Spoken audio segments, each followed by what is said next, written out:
On the outskirts of Jerusalem, the Bedouin tribes of Tal A'dasah have made a good living from these hillsides for more than 40 years, tending their flocks of sheep, selling milk, cheese and mutton in the local markets.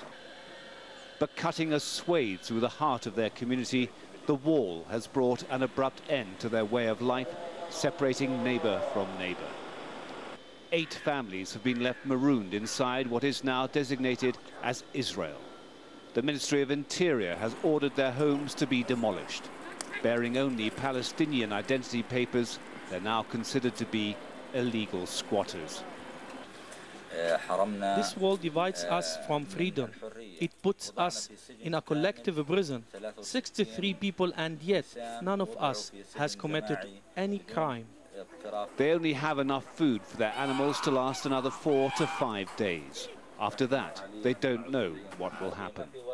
Iman has just given birth to her daughter, Sarah. The baby needs vaccinations, but her mother doesn't dare cross the checkpoints to see a doctor because she fears she will not be allowed to return home. If any of our children get sick, we don't know where to take them because we are not allowed to enter Jerusalem. If I walk to the nearest road here, they stop me and turn me back. These families might feel abandoned and alone, but their plight is shared by thousands of Palestinians left in a legal limbo since construction of the wall began to eat into the West Bank. The daily life is almost impossible for them because most of them work outside Jerusalem. The children go to schools out of Jerusalem, and they have to pass the barrier, and they don't have a permit to come back. The worst effect of the wall has been on the children of Tal A'dasah. Their school used to be just 5 minutes away from here. Now the journey takes them an hour and a half through Israeli checkpoints.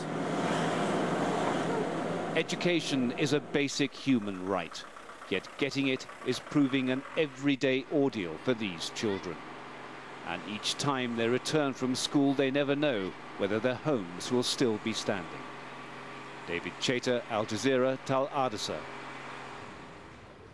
Well, we're joined now by Gwyn Lewis, who's the Director of the United Nations Office for the Coordination of Humanitarian Affairs in Jerusalem. Thank you very much indeed for joining us.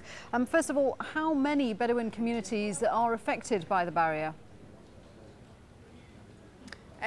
There are between 30 to 50,000 Bedouins living in the West Bank, and of those, we estimate, it's very difficult to get exact figures, but we estimate between 3 and 5% are actually affected by the barrier. And have these families been able to take their case to Israel? What does Israel say?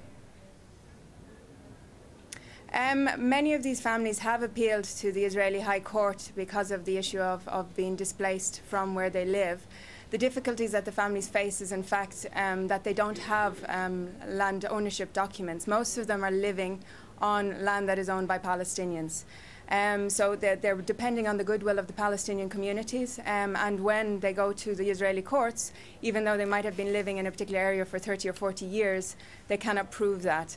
So often the court rejects their case.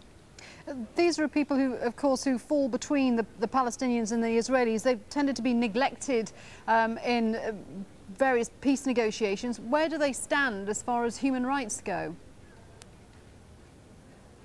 Well, in terms of human rights, they for the United Nations, they have the same human rights as Palestinians or Israeli civilians.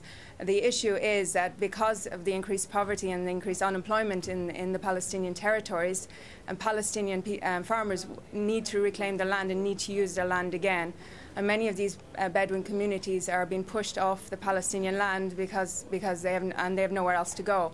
And on the other side, they're being caught between in the Israeli security measures, the closures, the restrictions on movement, and the barrier itself.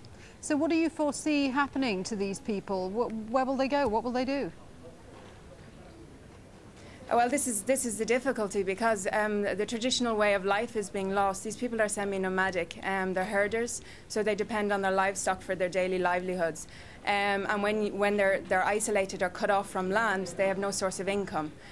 So these people can be relocated, they can be offered compensation, which occasionally happens from the Israeli authorities, but then they have no employment. So they fall into the humanitarian caseload, and they become more and more dependent on United Nations agencies or NGOs that are working in the area. Thanks for that analysis. Gwyn Lewis, the Director of the United Nations Office for the Coordination of Humanitarian Affairs in Jerusalem. Thank you very much indeed.